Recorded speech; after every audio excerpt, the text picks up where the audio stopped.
Taoism is a centuries-old religion originating from the dynasties of China that integrates ecological sensitivity and inclusion in religious theory, interpretation, and practice.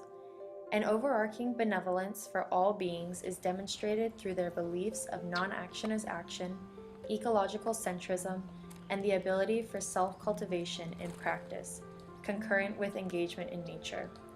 In order to understand Taoism, it is important to understand these themes and their implications on its practice. What does it mean to live by the Tao? One way to explore these ideas is by focusing on the presence of the ecological centrism in the Taoist religion tradition and the practice of self-cultivation by creating parallels with nature.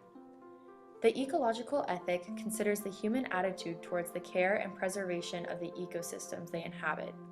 Humans, although important, only play a small role within the natural order of the world in context of Taoism. Nature has its own paradigm, where humans don't have the ability to control what happens or the power to change the natural course of the world. The situations that arise from nature remind the individual that humankind has their limitations and the Tao is a part of the universe we can never exhaust. This reduction of anthropomorphic status is meant to humble human beings to the extent where they can recognize the effects that their actions have on the environment. This promotion of the environmental ripple effect is a tenet of Taoism and is meant to create a sense of mindfulness among Taoists.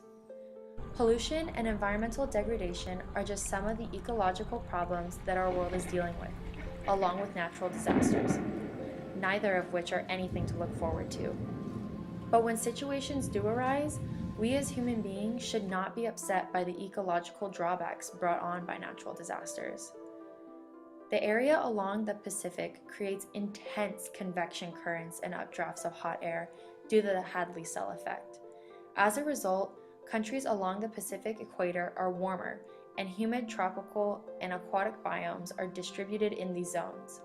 These biomes are known to be dense with biodiversity and may contain up to half of the world's 10 million species. These zones are known to have large storm clouds due to the upward current of hot air, which help control conflagration, and extensive fire with the ability to destroy a great deal of land. In 1997, El Niño devastated many countries along the equator by reversing wind patterns and normal trends of ocean currents. It resulted in very little rainfall, which created a severe drought across several regions. As a Taoist country, the Indonesian government grappled with the issues stemming from the change in climate by taking advantage of the drought to burn the dried out areas for land space. Overall, it was understood to be the universe's will to bestow the natural disaster to restore equilibrium as a consequence of humans not respecting the earth. When natural disasters happen, Taoists view them as part of the natural order. All the species that coexist in ecosystems are created for nature to transform according to its own likings. Nature has a mind of its own. It suggests where to place the mountains, how to shape the gardens, how fast the water should flow. Nature is autonomous, and what it encompasses within the natural world is respected by every living being. The self-understanding in historical context of the Tao is that there is no self.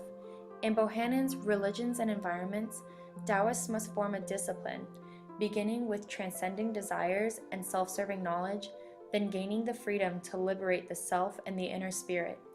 Finally, after this, to enter the level of attainment where there is no self, where self is forgotten. For this reason, Taoists often reject and admonish consumerist cultures like that of the modern United States. Our sentimentality for material objects has created this disconnect from nature, leading to the environmental degradation the planet is currently experiencing.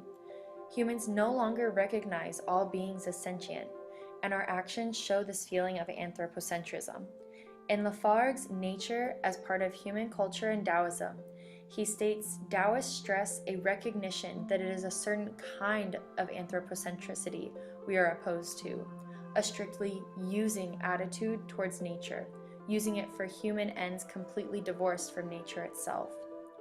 Taoism encourages and even forces the inclusion of other non-anthropomorphic beings into moral consideration.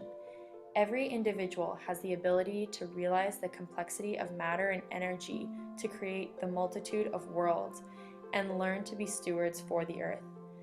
The whole is balanced out by the diversifying forces that maintain equilibrium in the universe. Humans are only a small fraction of the Earth's population. It is through this recognition that nature is ultimately transcendent of human control that Taoism is recognized as a green religion, as it urges followers to think outside of themselves and their current social environment. Taoism calls for a return to an ecological ethic that treats plants, animals, and other non-human beings with the same sense of respect and compassion that one would for humans.